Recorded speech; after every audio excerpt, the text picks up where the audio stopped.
What are the odds that you would find a new construction neighborhood, sort of, and let's just call it Metro Atlanta, the 7 or 8 counties that are closest here to the city of Atlanta?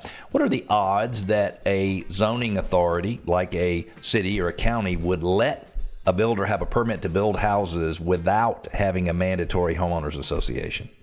It's pretty quickly approaching zero. Right. And any tract of land that's going to support, I don't know what the cutoff is in every county, because each county's got its own zoning provisions, but across the board in the metro area, the zoning boards have chosen to require associations because the counties are gradually transferring on to private entities the responsibility for mostly stormwater management. Mm-hmm. That's what they're trying to get rid of. They're trying to push stormwater management off onto a local entity. Yep. And they're doing that through homeowners associations. Yep. They're making them responsible for stormwater management. And I think cities like the fact that you have another sort of set of teeth to kind of keep everybody doing the things that they're supposed to do. I've never been a county code enforcement officer, but I don't think complaints about whether or not my neighbor is cutting his or her grass is believed to be the best and highest use of city time. Well, ironically, almost every county has a rule for that, but when you call, they will tell you, if you live in an HOA, call your HOA. They can do something faster than we can. So if you're planning to buy a new construction home, the odds of you being able to do that, unless you buy a piece of land, not at an HOA, build your own house, the odds of that are very, very slim. In the 80s, 70s, 80s, lots of subdivisions built without mandatory homeowners associations. Once you get up closer to the 90s, and Michael, you correct me if I'm wrong, there's mandatory everywhere. Everywhere. It really started rolling over in the metro counties in the latter part of the 1980s, and by 2000, just about every county was on board with mandatory associations for any decent-sized subdivision. But a homeowner, a home buyer, is in control of whether or not they're subject to an HOA because they can buy a home somewhere else. Might be a little bit older, probably have a little bit bigger lots, might have neighbors that are not as visually preferred as in a mandatory homeowners association.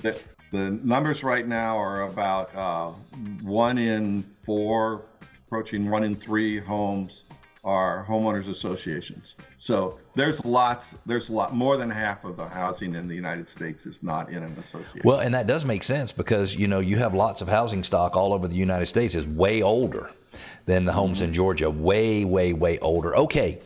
I said to you earlier, hey, I'll bet way more than 50% of the people who live in homeowners associations or condo associations are satisfied with that. But I think you actually have the actual numbers of what percentage of homeowners are satisfied.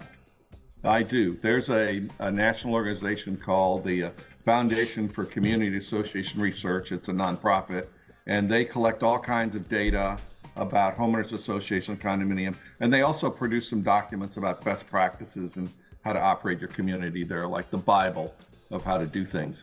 So they commission a private entity, Zogby actually is the name of the company, to do a survey every 2 years of homeowners association members that live in homeowners associations.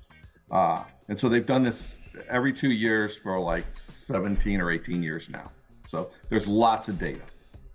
And interestingly enough, about 89% of homeowners rate their experience with their association as neutral, good, or excellent. Okay. And only about 11% say it's poor or terrible. Okay. So the numbers are skewed very highly at least I'm not upset about it, and in the majority of cases, I'm actually pretty pleased about it. They also say that 87% of them say they believe that their board members are acting in the community's best interest. Because we all hear about the crazy board members, and believe me, I hate to use the Karen phrase, but there are bad board members. There are some awful ones. I've run across more than one. As a matter of fact, my company has fired a couple of clients because of bad board members. It's like, we're not dealing with you. Go be somebody else's problem. Okay, they are out there. There's no question about it. Yep. And as I said, I've been called much worse things than idiot. I've had the police come to my office and remove homeowners that wouldn't leave, who were causing a disturbance. So believe me, I'm familiar with bad actors. Mm-hmm. But nonetheless, 87% of the population believes that their board members, who are their neighbors, that they're the people that live in their neighborhood, the next door guy, that's your president. Yep. So just in general, the numbers tell us that people are pleased or better, satisfied or better, I guess. And the numbers are high. It's not like it's 50-50. It's, 90-10.